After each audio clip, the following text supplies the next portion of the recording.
ចង់មានសំណាងចង់មាន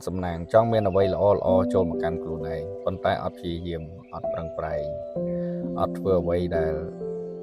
ឲ្យអស់ពីលទ្ធភាពដែលខ្លួនយើងអាចធ្វើបានមនុស្សយើងសំណាងនៅក្នុងជីវិតពិតមិនមែនធ្លាក់មកពីលើមេឃ 100% នោះទេហើយក៏មិនមែនជារឿងចាយដន្យដែរសំណាងគឺជាឱកាសសំណាងគឺជាពេលវេលាមួយសំណាងស្ថិតនៅលើជំនាញចំណេះដឹងពិតប្រាកដច្បាស់លាស់រួមផ្សំជាមួយនឹងការខិតខំប្រឹងប្រែងការតស៊ូព្យាយាមនៅក្នុងគ្រប់កលៈទេសៈការងារតូចធំរបស់យើងសំណាងភាគច្រើនអត់កើតឡើងចំពោះមនុស្សខ្ជិលទេសំណាងភាគច្រើនកើតឡើងចំពោះមនុស្សដែលមានលក្ខណៈសម្បត្តិមួយចំនួនដូចជាទី1រូបសម្បត្តិស្រស់ស្អាតនិងទាក់ទាញទី2មានរូបសម្បត្តិស្រស់ស្អាតទាក់ទាញហើយមានអាកប្បកិរិយាល្អសុភាពរាបសាររាប់អានមនុស្សជុំវិញខ្លួនដោយសេចក្តីស្មោះត្រង់និងមានចិត្តមេត្តាទី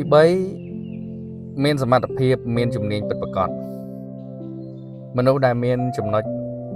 ទាំងប្រមាណចំណុចខាងលើនេះភាគច្រើនពួកគេសុទ្ធតែទទួលបានការជួយជ្រោមជ្រែងការប្រស្រ័យទាក់ទងល្អនិងការផ្ដល់នូវព័ត៌មានល្អពីមនុស្សជុំវិញខ្លួនជានិច្ច